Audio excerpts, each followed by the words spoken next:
you ever feel stuck, like you're living your life on autopilot? Are you ready to shift into high gear and reach the success you so richly deserve? Welcome to the Play Big Movement podcast. I am your host, Sharon Lecter, entrepreneur, business strategist, and best-selling author. Playing big is not about settling for good enough or being comfortable. It is about reaching your highest potential and achieving your greatest success. Join me in my Play Big movement as I interview top experts in business, money, and entrepreneurship, all ready to serve you and to help you play big, be number one in your field, live your legacy, and create maximum impact. Hello, everyone. Welcome to this segment of the Play Big Movement podcast. I am Sharon Lecter, your host, and I am delighted to introduce a dear friend. We've known each other, I think, over 28 years, John. I was trying to do math. Yeah, I think so. And John Burley, thank you so much for sharing yourself today. Oh, Sharon, my pleasure. I always enjoyed the times we had. You know, we just a month or so ago had lunch, and it was just always lovely. And I think I walk away every time it's like, we should do this more. We're just both so darn busy enjoying life and that's for doing sure. Our work. And you have been happily married for how many years? I think you just 33. 33 years. Yep. 33. Mike and I are on 44 this year. Yeah. You got a wonderful family, a son and a daughter who are all involved in your business. Yeah, it's very exciting. Yeah. And today we're going to talk about not just, the fact that you have a huge heart and your business is extremely successful, but you didn't go along with the norm. You found a way in real estate investing. You took that path less traveled and created a whole industry on your own, didn't you? Yeah, we've been really blessed, which of course, in today's world is a nice way of saying we worked really, really hard for a really, really long time. I grew up in a little town, and there were that I knew of three, and it was men back then, but three families that were decamillionaires. And I looked at what they did, in my early teens before 10. First of all, in that era, they all worked 80 plus hours a week for decades and decades to create what they did. They had all put themselves in the position where they were the owner. So if it went great, they reaped the rewards. And if it didn't, they paid the price. And then they found something that they really loved, that they were really good at, and they did it. And so when we did the real estate, I was kind of look at, I drank the Kool-Aid. I went to actually the guys who taught the guys and gals who taught the guys and gals of today is who I learned from. So I learned from the names back in the 70s, the 80s, the 90s, Nickerson and Kuhn and Lowry and Allen. And then there was a lot of smaller guys, but who had huge runs on the board. Because in that era, if you hadn't done 100 property deals, no one even thought of putting you on a stage. And there was no social media. So you couldn't just pretend you were an expert on 2 deals. I mean, and students got to ask questions. So they had to actually be able to answer them. And, it was all, when I went to the event, it was kind of like, to me, I was 18 years old. It was like I drank the Kool-Aid, but I drank the wrong flavor. I drank lime Kool-Aid, and we all know the red stuff's the best stuff. And so it was all about how to do real estate with no money down and trying to get rich quick on flips. And that was everything they talked about. It's like literally when I was at an event like 90 days ago, big name, won't say the name, and literally he was using the exact same talk that I saw Nickerson do in 79. I mean, it was verbatim, almost word for word. It was like, credit the source, buddy. And it's just the same thing. They're literally teaching models that are 30, 40, 50 years old that didn't work that good back then. But back then it was a lot easier. There was no computers. So no one had the information except for those who worked hard. I mean, nobody knew what things were worth. Nobody knew what things were priced at. The MLS was a phone book. You had to wait 30 days to get the new listings if you missed it. And so, I did some of the stuff that they talked about, and I had a securities company, a brokerage. And when I talked to some of my very wealthy clients, and I've been between the private equity real estate and the brokerage business, I've had over 1,000 clients that were decamillionaires to billionaires. And it's like, they didn't do any of the things that these guys all say you're supposed to do. They weren't over leveraged, a small percentage, less than 2% if they were in their 50s, even had a mortgage on their own home. It was like the exact opposite of everything that all the quote unquote experts say. And I just looked at what they did, and then they were just kind of like going, well, sure, John, you could probably do real estate with no money, but the real question is why? Why would you waste your time You're in securities. You raise money for a living. Just do it for real estate, and then your fear and your story and all that stuff kicks in. And then I started to do it. And what I looked at when I went in from day one in real estate, unlike everybody else that I ever met, I knew I wanted to build a big portfolio. I started a private equity company. It was 1989. I was actually the first company, about 20 years ahead of most of Wall Street. I left Wall Street and I formed a private equity company, real estate. And what we did was primarily, we've done all real estate classes still on it, but we mainly did single family homes. Not because I like single family homes more or love them, or I was hardcore trained by Wall Street. I don't have any emotional involvement with my asset classes. I don't care. They're just silly little houses. They made more money. And everybody knew they made more money. Wall Street knew they made more money. We all knew they made more money, but they were more work. And Wall Street, if you guys don't know this by now, 98% of Wall Street's models, 98% of the operators, including the biggest names, most of them, all they do is work for fees. They're not working to make a profit. They're not working to make money. They're not working to make you rich. And if they try and do both, it confuses them. So people go like, well, the Wolf of Wall Street, they talked about that. We don't do win-win. And those movies real? Like, no, no, no. They toned those movies so down. They were way more evil than the movie portrayed, intentionally and deliberately. It wasn't about making clients money. And so it's like, I wanted to form a private equity company, and I knew a guy who in the 60s and 70s, he was pretty legendary. He went over 20 years and he never lost in a quarter for 20 straight years. Just one of the ultimate legends of Wall Street. Didn't know him well, but I knew him a bit. And he required 30% ownership. So if you dropped 100 million in, 30 million was his. And he kept it forever. And so he worked for returns, and it was like, wow. And it's like, so what if I did this, and instead of just doing it mom and pop, what if I did this in a much bigger way with real estate? And so we went in from day one. The whole idea was we were going to buy assets that created cash flow, and that's all we wanted. And if we just kept creating cash flow and creating cash flow and creating cash flow, we could then create freedom. It's something that, I know you and I've talked about this. We both run into this. It's like so many people out there, they lost track of why they got in. It's like you became an investor to be free, not to get a new job. And if you're flipping and doing short-term transactions, good for you. But understand what you have, a job. That's what it is. And there's a whole lot more risk than you ever imagined if the market does a little off. I And a mean, lot and a lot higher taxes. and a lot higher taxes. Oh yeah, you're paying the maximum taxes, and they're just going to get higher. I mean, a couple of years ago, the market didn't even go down, but you would have thought watching social media that we were in 2008 again. It's like, guys, gals, nothing's wrong. This is an easy peasy time. How can you be losing money hand over fist? Because the reality is they weren't even investing. They were just buying properties, hoping they'd go up. And if they went up, they made money. And if they didn't, they lost.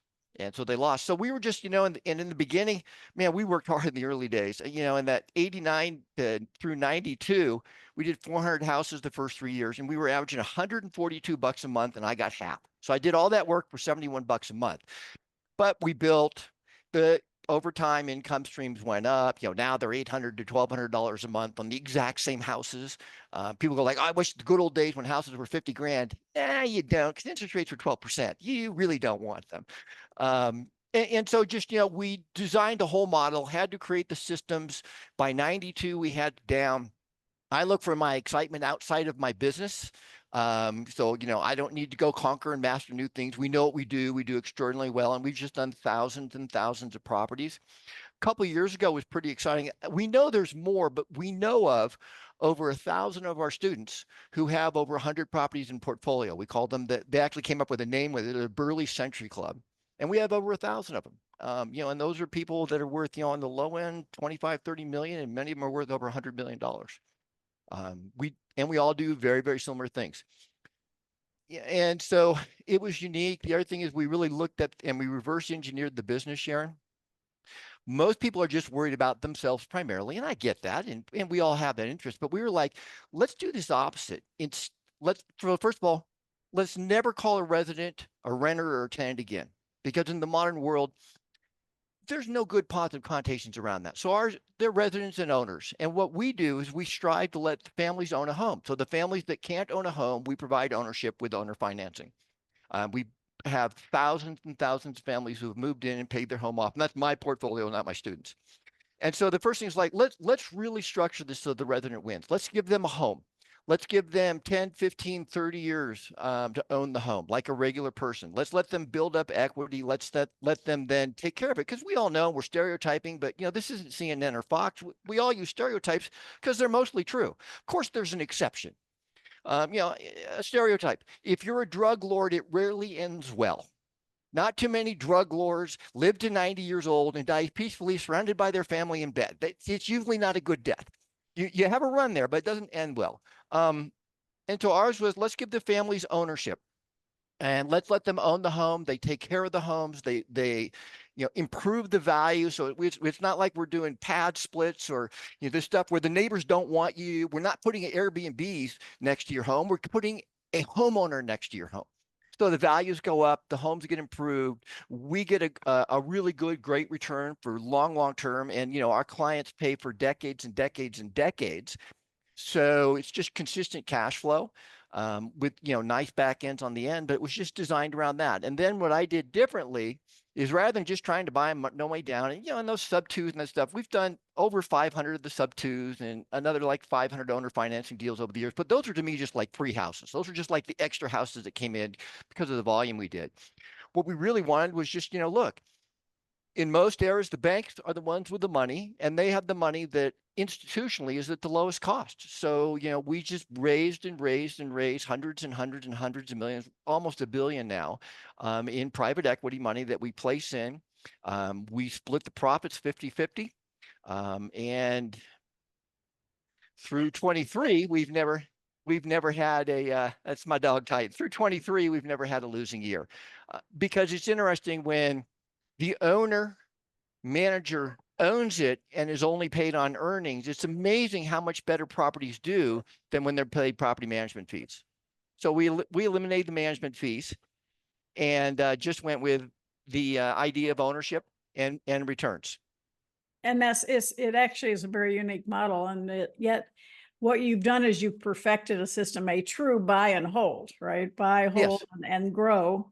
And putting ownership into that formula gives you that kind of longevity. So I think it's such and these clients that you talked about, these 1,000 clients, they learned from you on how to do that process. So you bring people in and teach them the methodology that you have. They can invest with you, but you'll also teach them how to do it on their own, right?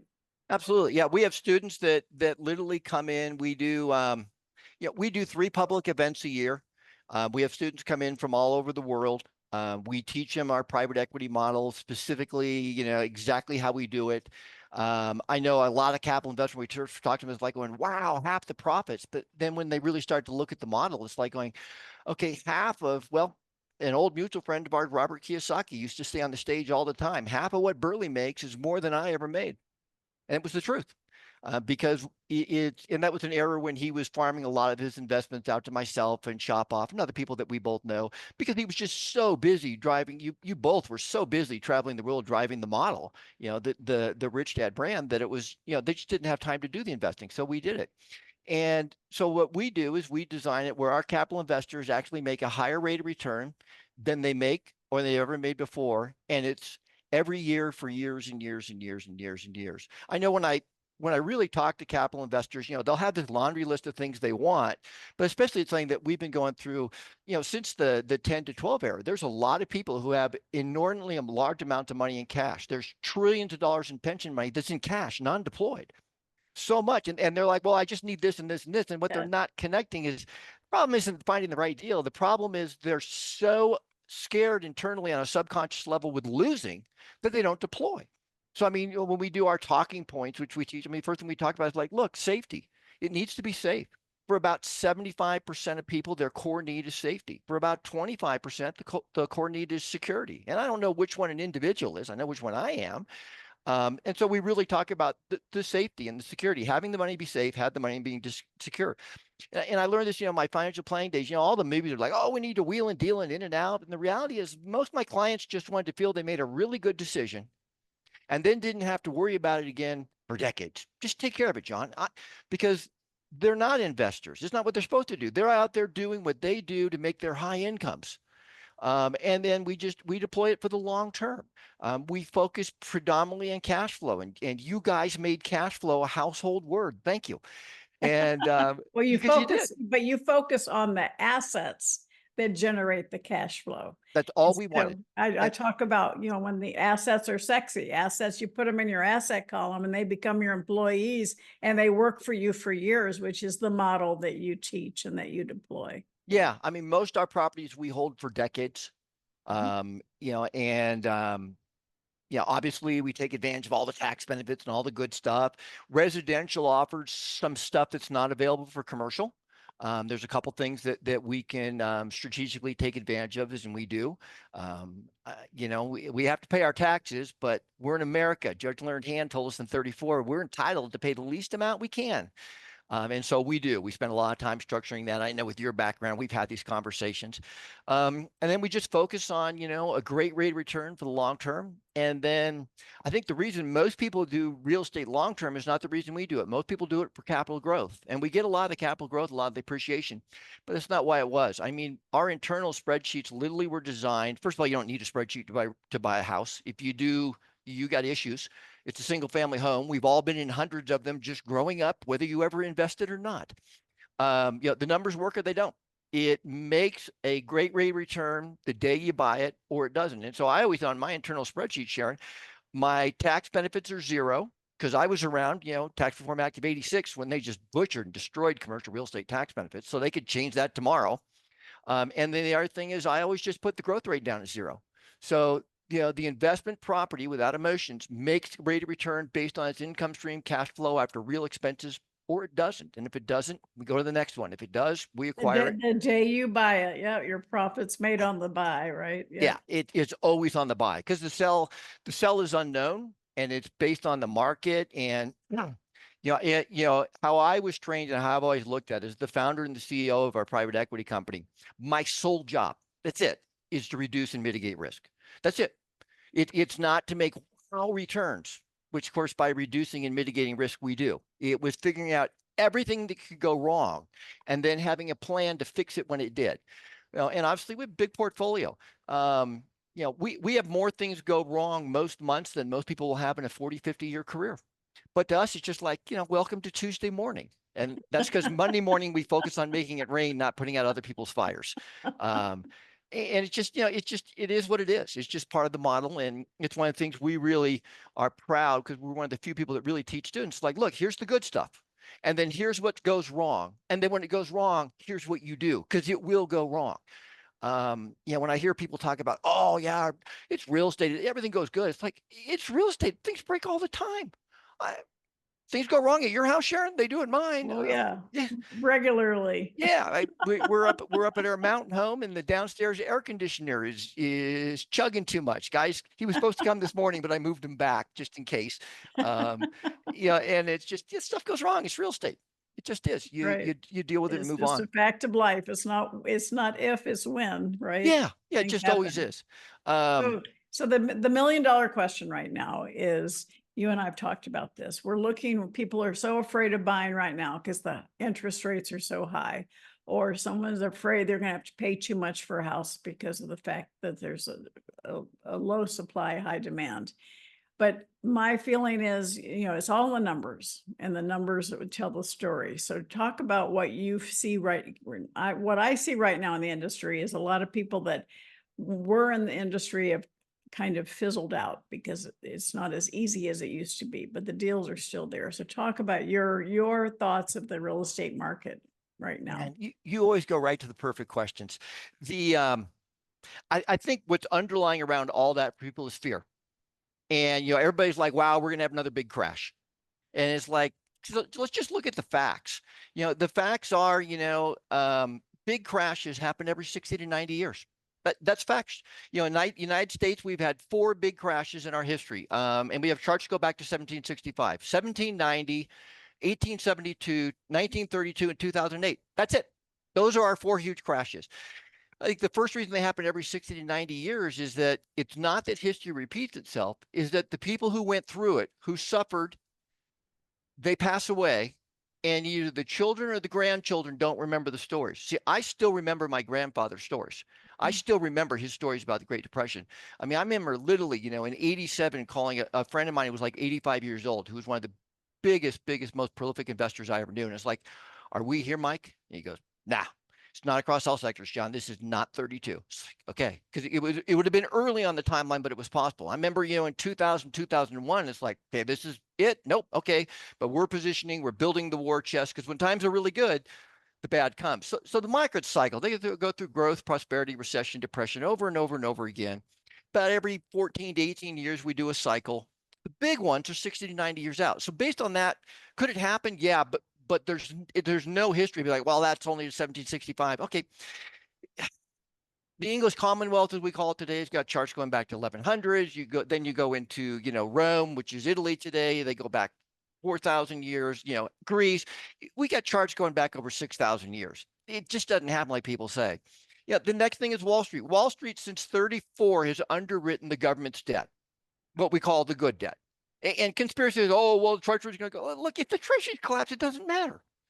So what's the difference? It's like, well, we're gonna buy a home in Honduras, so when America falters, if America's in flames, Honduras doesn't even exist anymore. It's like, people go, how come you're not into conspiracy theories? It's like, well, there's a real good reason. They virtually never happen, and I can't do anything about them anyhow. So why waste my time and energy? Yeah, I remember being asked at an event in because my son had just been born. It was 1994. This lady's going, why are you spending all this time building these assets when everything's going to crash?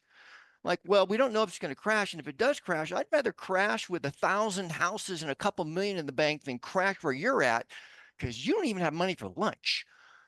Well, it's all going to crash. So I'm waiting. And she's like, wow, talk about a story. And so, Wall Street got greedy in the last run. And this is good for us. See, in the 8 run, Wall Street got greedy, and with the government's assistance in pushing, they put out all those toxic loans. Yeah. They bought bad debt, and it collapsed. They were insulated, but the rest of the world wasn't. This time, Wall Street didn't buy bad debt, didn't create it. Wall Street bought the assets. And everybody goes, oh, Wall Street owns all of it. The reality is Wall Street owns 3% of single-family homes. It's a small amount. Almost 64% are owned by single-family homeowners. Mommy and daddy, mom and pop, grandma and grandpa own their house. The majority of rentals are still mom and pop, 25 units or less. Wall Street doesn't own America. But the moment Wall Street bought those houses, it raises the bottom forever, because they're not going to be selling them for big dumping losses. They're just going to go it. And some of them aren't very good. I mean, we can go down the Blackstone. I mean, they're in default on their primary fund. They can't meet their redemptions. And they're supposed to know what they're doing. And to me, it's just kind of like, wow, you guys don't have money now. What are you going to do if something goes wrong? I think the idea is out there is, the supply and demand, it's there and it's real. If you're doing your own home, I would say do what people did when I was young. Buy a home you can actually afford for real if something goes wrong. What a novel concept. Wow. I mean, just because you can get a $900,000 loan doesn't mean you should buy a $900,000 house. We've always lived extraordinarily well below our means, which was interesting, again, with the exception of 4 or 5% of those 1,000 people that I know. They all lived extraordinarily well within their means. It was one of the reasons they got wealthy. And 90% of people get rich in real estate. That's a complete crock. They didn't get rich in real estate. They got rich off their profession, their high-paid profession, or their business. And then later they invested in assets. And one of the assets that did very well for them, real estate. But they didn't get rich on real estate. They got rich on their income that they deployed into real estate. These seminar guys and gals, 90%. I say they either made it or they primarily held it through real estate. Right. I mean, we would be one of the extreme exceptions, because we actually did make the bulk of our wealth from real estate. But my clients didn't, because, in the very beginning, I worked with a lot of, mid-level investors. But, after like 92, 93, we only worked with high-end accredited. Most of them were decamillionaires. And they were already rich. We were just deploying it way safer, way more security. And they loved it, because it's like, wow, if you don't make money your family doesn't eat, you'll make money. And that's a big difference. Buy a home that's realistic you can afford, especially if it's an earlier home, it's a starter home. And my grandfather lived and walked this. He was an admiral. He was in the Navy for 49 years. He fought in 1, 2, Korea, and Nam. got promoted in the Lend-Lease program and ended up an admiral. He ran away and joined the Navy when he's 15 years old as an E1 Swabby and ended up, with 3 stars when he retired out. And he didn't talk about it, but it's how he lived. What you think of me is none of what you think of me is none of my business. And then more importantly, it was implied, I don't care. So he truly didn't care. And I would see because my grandmother was worried and she would do anything she could do to get him into dress whites. And he just wanted to wear fatigues and act like a regular guy.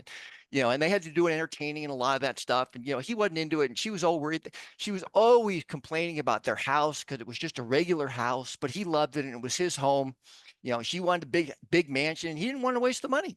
And when he passed away, Grandma was wealthy beyond her imagination. She actually had no idea they had as much as they did. They had quite a bit more. I think he thought if she knew, she'd spend it.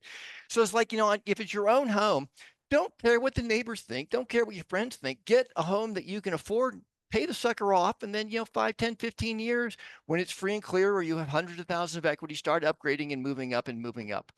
And stop paying attention to social media. That's just filled with posers. Yeah. I say teach, let your assets buy your comfort. Right? Yeah, absolutely. Absolutely. Invest in the assets, let the assets grow, and then you have more flexibility because you're buying your luxuries from the cash flow of the assets. The assets are still generating it every month. So. Oh, for sure. And one of the big things that we teach, look, is there's a lot of low interest rate loans that are in play. They're technical, but you can take control of them with or without assumption. Is actually something that we talk about our events. I don't know if you've let the cat out of the bag, but August 24th, you and I and a friend of mine, Steve Trang, are doing a one-day very special event. I'm really looking forward to it. And I will be teaching, how we buy houses without having to get the loans, because a lot of the properties we've been buying in the last 2 years have been existing financing. So we're buying houses we had one at 1.75 interest, which is crazy. But they had bought it way down. But most of the ones we're getting are 2.5 to just under 4%. So the numbers work. If you can get a 3.5% loan, pretty much any house positive cash flow, as long as you're not, buying a mansion, obviously, because those aren't cash flow properties.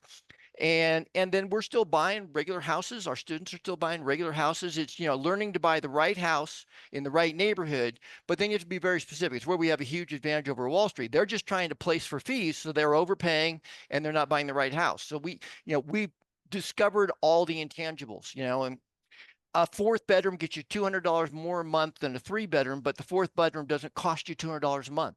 If you a very local thing. City of Phoenix has 3 of the largest trucking companies in America in Phoenix. And the truckers own their own cabs, so they were parking them on the street. So about 25 years ago, City of Phoenix passed a regulation that you cannot park your cab on the street. So they were paying back then $200, $300, $400 a month. Now they spend almost $1,000 a month to have a storage place to park their cab. So you have to park it. The wife has stereotyping. The wife has to come and get him with the kids middle of the night. It's just a mess. If I've got RV parking, an RV side gate on a house, to them, that's a place to put my cab off the street. That gets me $250, $300 more a month instantly. In Phoenix, if there's a pool, you get $150 to $200 a month more. You get all these things, and it's like, I'm not going to own it. They own it. They just pay me. And so we look at all the intangibles and all the things that we can squeeze out a much higher rate of return. Because, I wouldn't buy the city of Phoenix. I wouldn't buy a lot of the neighborhoods, but the neighborhoods I buy in, I wouldn't buy all the houses. Of 10 or 12 houses is up for sale, I'd buy 1 because I know the income stream. So I'm not looking at the price of the property. I'm looking at the return on the income stream. And so it's a different buy. And so we really quantify what makes the highest rate of return, and that's what we go for. So look, there's deals out there. The thing is that, and a lot of people, because we work with realtors all the time, and you hear it. I think I'm hearing it more now than I have in 15 or so years. I was like, wow, John, if I'd known they'd taken that, I'd have bought it. Well, you wouldn't. And you don't know what the answer is until you say no. I've had times in my career when literally 3 written offers bought me a house. And I've had times in my career when once it was 48. We had to make 48 offers to buy 1 house. And it's just, these are the numbers and they work. We know what the return has to be. We don't compromise that, and we just work. There's a lot of openings in the market right now. You've got a lot of people teaching, and no offense, it just is. They're teaching stuff that's 40, 50 years old that marginally worked back then, but there was no information. It wasn't there. I mean, there were no foreclosure lists. There was no huge computerized MLS. Heck, there wasn't even computers in homes and offices at that point. And so a lot of those models just don't work. And what we're just trying to do is just get rich for real and create a portfolio. For us, it's not passive. That's a misnomer. It's residual because there's work involved with manage a portfolio. You know, a lot of our people at like 20, 25 houses, they get their first employee. They realize that, wow, the amount of money I pay then, I would make so much more money, or not make more money, just have those 20 or 30 hours a week to go do something fun with. That's right. Get your time back. And that's the essence of what you're doing. And that's, we want to talk again about the event we're doing in August, because everybody watching and listening, you're here, you know me, you know my background. I only highlight people who have been there, done that, and know what they're talking about. And there's so much hype out there right now. So many experts that are selling their expertise, and yet they don't own the kind of real estate that John does. They haven't had the number, thousands of transactions, thousands of decamillionaires. He has the opportunity to share what he's done repeatedly over and over again for the last 40 years. You've been in real estate for 40 years. Yeah. I don't know anyone today that knows the market as well as John does, from a standpoint of, and it's not just Arizona, you've got properties all over the world and in many, many states. But it's, to have that expertise, we talk about the importance of mentorship, the importance of having people. If you're not a seasoned real estate investor yourself, you need to align with a seasoned real estate investor so that you don't make the mistakes that beginners make. And that's the beauty of having somebody like John on your team, right, John? Thank you, Sharon. Yeah, look, there's no substitute for experience. It just is. People like so much. And it's like, yeah, but I know what I know because I figured out every mistake you could make and did it. I mean, there's literally almost nothing you could do wrong on a property that I didn't do. I did get smarter later. I could learn from other people's screw ups. And the main thing is, we stay in control of the emotions. We teach people the exact model, the good and the bad, the pros and the cons. The model we ended up now, I mean, what I wanted is, like, I looked at all the cool stuff in notes, and there's a lot of great stuff in notes. It's like, okay, I want all of that. And then I want all the good stuff of owner financing. But I also wanted all the good stuff of rentals. And it's just like, so how do I eliminate the bad stuff? How do I keep the good stuff? And then just investing for a rate of return for real that happened every month. And you're still doing it today. So you're not teaching what worked 30 years ago. You're teaching what you're actually doing today. Yeah, real world. And with my graduates, which are all around the world, I mean, I'm in touch with what's going on in markets. I was actually on the phone with a guy, Eric, who lives in Pittsburgh, who's looking at a deal. He's going to walk away, apartment buildings. He's going to walk away with over $10 million. We're kind of going through, and we were talking. He's a good friend. I met him as a student and became a great friend. There's so much opportunity out there, but you really do need to know how to dot the I's and cross the T's. There's a lot to learn. And it's, look, you're not going to be an expert your first year or two. You can become very rich your first year or two, but it's years before you really master anything. Nothing is like instant, easy peasy like it sounds. And, I love the influencers, although I hate the word because it reminds me of when people used to call themselves gurus. It's like, oh, gee, you're not a guru. You're a guy named Fred. It's like when someone opens up with, this is really easy and anybody can do it. I know best case scenario, they're a deceiver or they're a fool or both, because it's not really easy and everybody can't do it. Physically, mentally, could most everybody do it? Yeah. However, most people aren't willing to change their internal story to do it. I mean, we do have a pretty famous student. His name's John. He lives outside of Dallas, Texas. He's got over 600 houses. And I'm going to use a term here. It's an older term, but it's the term he uses to describe himself because it's what he learned. He was born mentally retarded. I know we have new words for it, but if you're born with very limited capacity, when people start changing what you're called, that's hard for you because you don't understand the changes. And he has over 600 houses on the Burley model. In literally pretty much any room you've ever been in, he would be the lowest IQ of everybody in the building. and he's one of the richest men sitting in the building, because he took the model. He used to always go, look, he spoke at several of the events. He'd do it 10 or 15 minutes, kind of aw shucks. And he has a really good self-deprecating humor once he got a little confidence. But he'd always go, look, man, you probably figured out I'm not the sharpest axe in the barrel. He goes, matter of fact, I don't think I'm actually in the barrel. I think I fell out of it.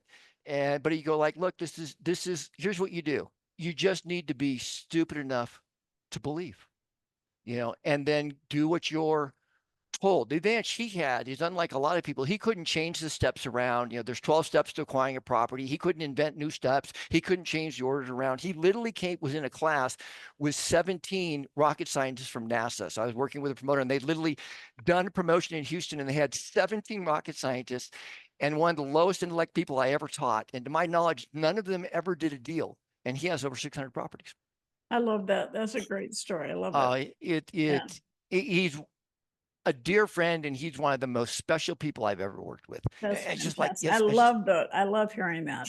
So before, we're going to have the link in the show notes, but it's johnburley.com/Sharon/special. Because if you're watching and listening to this podcast, we want to make sure you get a special price to be able to come. Is like $47. So there's no excuse not to come, because that's, you're going to be fed lunch, the whole thing. We're going to be there all day. You're going to be learning from both of us. And tell us a little bit about our third speaker. Yeah, so you got the link there. So you got Sharon, which you guys know Sharon. Wow. And I'm going to be talking about the creative financing side. I'm going to be talking about the 7 talking points we do when we raise money. So we're just going to show you how to do it for yourself. Steve Trang is one of the greatest wholesalers in the history of Arizona. He has shifted now, and he's starting to build a longer term portfolio, but he's going to teach you guys that want to learn the wholesaling the internet, is going to do that. He's also taken some of the great works of some of the greatest masters, some of whom are friends of yours and mine, Sharon. And he's going to be teaching selling and influence. He's got a great podcast. He's a super guy. Massively well received whenever he speaks. So he's going to come, and kind of where this is when Sharon and I were having lunch a couple months ago, we're like going, hey, we've just started doing these. I've got a lot of great friends from the businesses you do, Sharon. And like all of us, is like, the friends and the family. And for me, then still my core business commitments is like, I don't want to travel as much. I still want to teach because I love the feeling and I love helping people and seeing them, go on and build financial independence. I just don't want to travel. The roads, if you've ever traveled, if you've ever traveled for a living, the sexy goes away the second week on the road, yet alone, the third or fourth decade on the road. It's just not there. And so we thought, why not bring the road home? So we're going to do a couple of these a year with different people. I'm honored, so honored to have you on this one, Sharon. And so I look forward to meeting a lot of your people, and we're going to have a great day. I will tell you guys, this will be standing room only, seats filled. So when you hear about it, don't think about it, just book. Because, if you wait to the last minute, there'll be no seats. The last one we did, there were no seats. So there'll be no seats. So get in there quick. You'll meet a lot of successful people, and then you meet a lot of people who want to become successful. And you're going to be in a room of people that want to be successful. So I talk about the importance of the environment you're in. You're not just there to learn from John and from us. You're there to learn from each other as well. And there are going to be people in the room that have become millionaires through John's advice and through we're really going to be digging deep into the industry of real estate. And so go to johnburley.com/Sharon L. I forgot the L before. johnburley.com/Sharon L/special. All right. So that you can get the discount. But again, the link will be in the show notes. And John, thank you so much. I'm just so glad we reconnected, and looking forward to having a great day with you in August. Oh, it's really special. And one thing, make sure you guys come with your questions, because we stay and answer them, but we finish the day up for the last hour. We do an expert panel with the 3 of us, and it's just open Q&A. Whatever you guys want to ask, we'll answer. And those are pretty exciting. I love those. And we'll also have, we already got about a half dozen of our Century Club members who are already booked into the event. So you'll be able to meet with people who've really done it. And to me, it was always like, don't ask me if what I do is great. Ask my graduates. That's who can tell you the truth. The proof is in the pudding. That's right. There you go. Hey, thank you very much. God bless to everybody. Sharon, again, thanks to you and Mike. Take care. Well, thank you, John. We're so delighted to have you as friends, and now we'll be able to teach together as well. I'm looking forward to that. And you're going to hang in there because we're going to do a short recording for the private Facebook group, the Play Big Movement. And if watching and listening, if you've not joined that group, please do. It's free. It's a group of people that have basically committed that they want to be number one in their field. They want to live their legacy, which is created every single day with every heart you touch, and create maximum impact. So You'd certainly be the person to teach that. Yeah. Thank you, John. Take care. And for all of you watching and listening, thank you. We truly appreciate your participation in this episode of the Play Big Movement podcast. And until next time, you're fabulous. Thank you for listening to this segment of the Play Big Movement podcast. Please subscribe to iTunes and leave us a review, as well as join us in other areas of social media, Twitter, Instagram, and LinkedIn at Sharon Lechter, and for Facebook, author Sharon Lechter. Thank you so much and have a fabulous day.